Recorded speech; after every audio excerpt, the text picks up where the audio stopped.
నమస్తే, నేను Ashok Kumar. Welcome to our channel. Nara Lokesh గారి యొక్క లాస్ట్ ట్వీట్ అంతరార్థం ఏంటంటే, నేను కొంతమందితో పోటీ పడలేకున్నాను, వీళ్ళతోనే పోటీ పడలేనోడిని, బయట రాజకీయాల్లో ఏ విధంగా పోటీ పడాలో నాకే భయంగా ఉండదు అని చెప్పి ఆయన ఒక చెలోక్తిగా కొంత ఇన్ఫర్మేషన్ ఇచ్చాడు. ఆ ఇన్ఫర్మేషన్ అంతరార్థం ఏంటంటే, నారా చంద్రబాబు నాయుడు గారు ఎవరైతే నారా లోకేష్ గారి తండ్రి ఉన్నారో, నిన్న మొన్న ఒక అవార్డు వచ్చిందనమాట. Business reformer of the year అనేటువంటి అవార్డు ఏపీ సీఎం దక్కించుకున్నారు. అది నారా లోకేష్ గారు ఒక బిడ్డగా పట్టరానంత సంతోషంతో ట్వీట్ రూపంలో యావత్ ప్రపంచానికి తెలియజేయడం జరిగింది. అదొక ఎత్తు. ఇంకా రెండోది, ఆయన కన్న తల్లైనటువంటి నారా భువనేశ్వరి గారికి గోల్డెన్ పీకాక్ అవార్డు అంటూ దక్కింది. యూకేకి పోయి ఆవిడ అవార్డులు తీసుకుంది. 1-2-3 అవార్డులు తీసుకునింది. ఆ లిస్ట్ కూడా ఒకసారి చదివే ప్రయత్నం చేస్తాను. ఇంకా భువనేశ్వరి గారు కాకుండా నారా లోకేష్ గారి సతీమణి గారు కూడా ఆవిడ the strongest women of the year అంటే in the sector of business అని ఆవిడ ఒక అవార్డు దక్కించుకునింది. వీళ్ళ ముగ్గురు పేర్లు అయితే చెప్పినారు, కానీ నారా లోకేష్ గారు వాళ్ళ బిడ్డ అయినటువంటి నారా దేవాన్షి యొక్క పేరు చెప్పలేదు. అసలు ఇంతింతాయి బట్టుడింతాయి అనేటు ఒక సామెత ఉంటుంది కదా, ఆ రకాన నారా దేవాన్ష్ అనేటువంటి ఒక బాలుడు, ఒక పిల్లవాడు, 9 ఏళ్ళు అనుకుంటా అతని వయసు, ఇప్పటికే 2 గిన్నీస్ బుక్ ఆఫ్ వరల్డ్ రికార్డులు దక్కించుకున్నారు. అది వాళ్ళ స్టామినా. ఎస్, నా కంటికి కనిపించే ముగ్గురు రోజు ఇంట్లో కనిపించేవాళ్ళు. ఏపీ సీఎం అయినటువంటి నారా చంద్రబాబు నాయుడు గారు, అదేవిధంగా ఆ లోకేష్ గారి తల్లి అయినటువంటి భువనేశ్వర్ గారు, పక్కన ఇంకా నారా లోకేష్ గారి సతీమైనటువంటి నారా బ్రాహ్మణి గారు, వీళ్ళు ముగ్గురు అవార్డులు దక్కించుకున్నారు. నేను వీళ్ళతో పోటీ పడలేకున్నాను, వాళ్ళ మాత్రం నాకు అవార్డులు రాలేదే అంటే అని నారా లోకేష్ గారు చెప్పినారు. ఎస్, ఆయన సంతోషంగా చెప్పినారు. ఇప్పుడు నేను చెప్పేది ఏంటంటే, వైసీపీ వాళ్ళు తొందరపడి ఈయన ఏది ఒక ఆనందంతో చెప్పినటువంటి ఈ ట్వీట్ రూపాన్ని మీరు ఎస్ నారా లోకేష్ గారు అది చేత కాదని ఇది చేత కాదని మీరు చెప్పే ప్రయత్నం చేయకండి. 2014 నుంచి 2019 వరకు నారా లోకేష్ గారు దేశం లేకల్లా పంచాయతీరాజ్ శాఖలో అత్యధిక అవార్డులు దక్కించుకున్నటువంటి వ్యక్తి. అది ఎవరు మర్చిపోలేనటువంటి విషయం. In the sector of public ఆయన చేసినటువంటి సర్వీసు, ఆయన సెక్టర్ రూపేణా ప్రతి రూపాయి ప్రతి ఊరికి చేరే విధంగా ఆయన ప్రయత్నం చేశాడు. అందుకే ఆయనకు అవార్డులు దక్కినాయి. ఇది ఇంకా కొత్త అనమాట. ఆయన తండ్రిని చూస్తూ ఆయన పెరుగుతూనే వస్తున్నాడు. ఇంక చుట్టూరు పక్కనటువంటి తల్లి కావచ్చు, లేకుంటే బిజినెస్లో ఉన్నటువంటి నారా బ్రాహ్మణి కావచ్చు, వీళ్ళు చేసేటువంటి సేవా కార్యక్రమాల మూలాన రోజు రోజుకి ఆయన ఇన్స్పిరేషన్ కోసం ఏ బుక్కులు చదవాల్సిన పని లేదు, ఏ గూగుల్ చేయాల్సినటువంటి పని లేదు. ఆయనకు చెప్పలేనంత ఇన్స్పిరేషన్ ఆయన ఇంటి నుంచే, అంత పాజిటివ్ ఎనర్జీ ఆయన ఇంటి నుంచే ఆయనకు దక్కుతూనే ఉండాలి. ఈ క్రమంలో నేను చెప్పేది ఏంటంటే, నారా లోకేష్ గారిని ఇన్నాళ్ళు కావాలని వండి వార్చి ఆయన్ని రాచి రంపాన పెట్టినంత పని చేసి ఒక మానసిక సునకానందం పొందినటువంటి కొంతమందికి నేను ఇప్పుడు ఖచ్చితంగా ఒక మాట అయితే చెప్తాను. ఈ ఇంటి వారు ఇన్ని అవార్డులు దక్కించుకున్నారు కదా, ప్యారలల్గా ఈ కుటుంబానికి ఆపోజిట్ పార్టీ ఏది, ఆ ఆపోజిట్ పార్టీ నాయకుడు ఎవరు? జగన్మోహన్ రెడ్డి స్వయంగా. రేపు మాపు నారా లోకేష్ గారిని ట్రోల్ చేయాలనో ఏదో ప్రయత్నం చేసేటప్పుడు 1,000 పక్కన వాళ్ళకి చూపించాలంటే మిగిలిన 4 ఏళ్ళు మన వైపు చూపిస్తాయి అనేది మర్చిపోకూడదు. ఇదే జగన్మోహన్ రెడ్డి గారికి అవార్డులు కన్నా ఇవ్వడం మొదలు పెడితే, ఆయన ఏమన్నా గతంలో ఏమన్నా పరిపాలన బాగా చేసినాడని, లేకుంటే ఇచ్చిన హామీలని నిలబెట్టుకున్నాడని ఇటువంటి వాటికి ఏమైనా అవార్డులు ఇస్తారా అంటే ఇవ్వనంటే ఇవ్వరు. ఇది కాక జగన్మోహన్ రెడ్డి గారికి ఏదైనా సరితూగేటువంటి అవార్డు ఉంది అంటే వ్యవస్థలు మేనేజ్ చేయడంలో ఆయనకు అవార్డు రావాలా, లేకుండా ఉంటే దాదాపు 2 దశాబ్దాలకు దరిచేరుతా ఉన్నాడు జగన్మోహన్ రెడ్డి గారు. ఆ జైలు జీవితం అనుభవించడం కానీ, జైలుకి వెళ్ళడం కానీ, కేసులో ఇరుక్కోవడం కానీ, ఇన్నాళ్ళు ఆ కేసులను మాఫీ చేసుకోలేక, ఆయన తప్పు జరగలేదని శీల పరీక్ష చేసుకోలేక తనకలాడుతున్నాడు. దీనికోసం జగన్మోహన్ రెడ్డి గారికి అవార్డు ఖచ్చితంగా ఇవ్వాల్సిందే. అది ప్రిజనరీకి విజనరీకి ఉండేటువంటి తేడా, పనిచేసేవాడికి పనికి మాలిన వాళ్ళకి ఉండేటువంటి తేడా ఖచ్చితంగా గమనిస్తారని నేనైతే భావిస్తున్నా. ఈ క్రమంలో దేవాన్ష్కి సంబంధించి నేనేదో అబద్ధం చెప్తున్నాను అనుకుందాం, ఈవెన్ గూగుల్ చేసేనని నేను చూపిస్తాను ఒక్కసారి.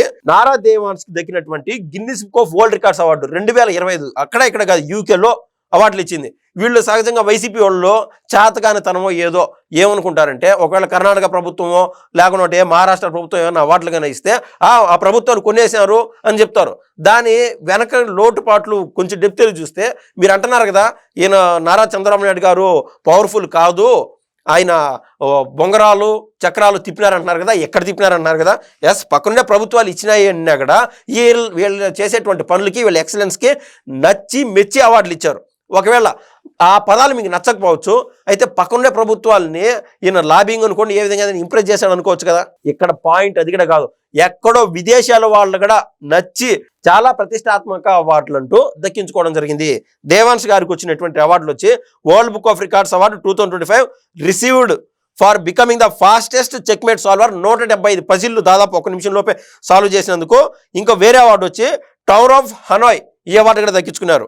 ఇంకా చెస్ బోర్డ్ సెటప్ ని 32 పీసులు ప్లేస్ జస్ట్ 5 minutes లోపు, ఇలా అనేక అవార్డులు ఇలా దేవాంశే దక్కించుకున్నప్పుడు అదే గూగుల్ అడిగినా కూడా చెప్తారు నారా భువనేశ్వరి గారు అవార్డ్స్ ఏం దక్కించుకున్నారు అని.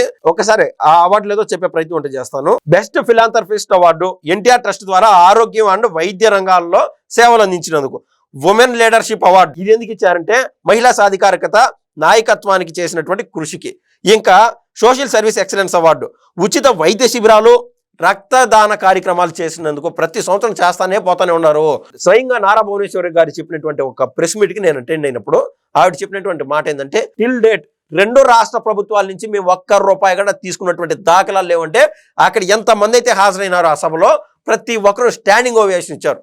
అంటే ఏదో ప్రభుత్వాలు నారా చంద్రబాబు నాయుడు గారు వాడ సీఎంగా ఉన్నారనో, లేకుంటే తెలంగాణ రాష్ట్ర ప్రభుత్వంలో ఎవరో సీఎంగా ఉన్నారని చెప్పో ఏ రోజు ప్రభుత్వాల నుంచి డబ్బులు ఆశించాల. వీళ్ళు సంపాదించే దాంట్లో సొంత లాభం కొంత మానుకో అనేటువంటి నినాదాన్ని వీళ్ళు నమ్మి వాళ్ళ తండ్రి చూపించినటువంటి దారిలో వాళ్ళ తండ్రి పేరు మీద ఆ సేవా కార్యక్రమాలు చేస్తూ ఈ రోజుకి ముందుకెళ్తానే ఉన్నారు. ఇంకా iconic women of Andhra Pradesh award, ఇంకా health care and service recognition awards, ఇలా అనేక అవార్డులు దక్కించుకోవడం నారా భువనేశ్వరి గారికే సొంతమైంది. ఇదే విధంగా ఇంకా చెప్పినానంటే ఇప్పుడు గతంలో ఆ రోజున మీరు ఆవిడని మీరు కావాలని రోడ్డుపైకి లాగినట్టు ఆవిడ పేరు బజార్ పాలు చేయడానికి ప్రయత్నం చేసినట్టు బూమ్రాంగ్ అయిపోయింది కదా. ఇప్పుడు ఇదే విధంగా జగన్మోహన్ రెడ్డి గారి సతీమణి అయినటువంటి భారతిరెడ్డి గారు ఆవిడ వ్యాపార రంగంలో ఉన్నారు. సరే, ఎంత ఒకవేళ వ్యాపార రంగంలో ఉన్నా కూడా నేను ఇందాక చెప్పినట్టు సొంత లాభం కొంత మానుకొని సాక్షి యొక్క ఏదైతే వాళ్ళు బిజినెస్లో డబ్బులు సంపాదిస్తున్నారో దాని ద్వారా ఏదన్నా ట్రస్ట్ పెట్టి ఎంతమందికి సేవలు అందిస్తున్నారో అది జరగదు. మనం ఎంతసేపు రపరపానాలా జనాలు ఎమోషన్ రేకెత్తించాలా. వీళ్ళు రాజకీయం నిజంగా నారా లోకేష్ గారు చెప్పినట్టు రాజకీయం అనేది నేను సొంతంగా ఇంట్లో ఉండే వాళ్ళతో పోటీ పడలేకున్నాను, రాజకీయాలు ఏం పోటీ పడేది అంటున్నారు. ఎందుకంటే జగన్మోహన్ రెడ్డి గారు మాత్రం ఆయనకు వేరే టైప్ ఆఫ్ రాజకీయాలు తెలీదు. లేదా జగన్మోహన్ రెడ్డి గారి తండ్రిలాగా గతంలో హైదరాబాద్ కేంద్రంగా 2 మతాల మధ్య ఘర్షణ నెలకొల్పి తద్వారా రాజకీయ లబ్ధి పొందామని చెప్పి అటువంటి ప్రయత్నాలు చేయడం నారా లోకేష్ గారికి అసలు చేత కాదు. ఎందుకంటే నారా లోకేష్ గారి యొక్క తండ్రి కూడా అదే బాటలో నడిచాడు కాబట్టి. ఎంతసేపు వీళ్ళ నమ్మకం ఏంటంటే ప్రజలకు సేవ అందించాలా, ప్రభుత్వాన్ని నుంచి మ్యాక్సిమం అందరికీ లబ్ధి చేకూర్చాలా, ప్రతి ఒక్క సెక్టర్లో అంటే 20 లక్షల ఉద్యోగాలు కల్పిస్తామని చెప్పినారు. మకుటం లేని మహారాజు నారా లోకేష్ గారు, నేను స్పష్టంగా చెప్తా, 20 లక్షల ఉద్యోగాలు కల్పిస్తామని చెప్పి నారా లోకేష్ గారు చెప్పినారు. ఆ మాట నిలబెట్టుకుంటారు కూడా. సో దానికి ఏ అవార్డు ఇవ్వాలా? నేను అందుకే అంటాను, మకుటం లేని మహారాజు సార్, మీరు అంత స్ట్రాంగ్గా మీరు ఉండడం వల్లనే మీ తండ్రి అయినటువంటి నారా చంద్రబాబు నాయుడు గారికి అటువంటి అవార్డులు దక్కుతున్నాయి. అదేవిధంగా మీరు చేసేటువంటి వర్కుల వల్ల ఆ తృప్తి, ఆ సాటిస్ఫాక్షన్తోనే మీ ఇంట్లో ఉన్నటువంటి మిగిలిన సభ్యులు, మీ సతీమణి గారు కావచ్చు, లేకుంటే మీ తల్లి గారు కావచ్చు, ఎవరికైనా ఒక రెట్టింపు ఎనర్జీతో వాళ్ళు చేసేటువంటి వాళ్ళ పనుల్లో ఏ ఒక ఇంటి యొక్క టెన్షన్ వాళ్ళ పైన పడట్లేదు కాబట్టి, ఎటువంటి ఇబ్బందులు లేవు కాబట్టి వాళ్ళు ఆయా రంగాల్లో ముందుకు చొచ్చుకుపోతానే ఉన్నారని నేనైతే ఖచ్చితంగా చెప్పగలుగుతాను.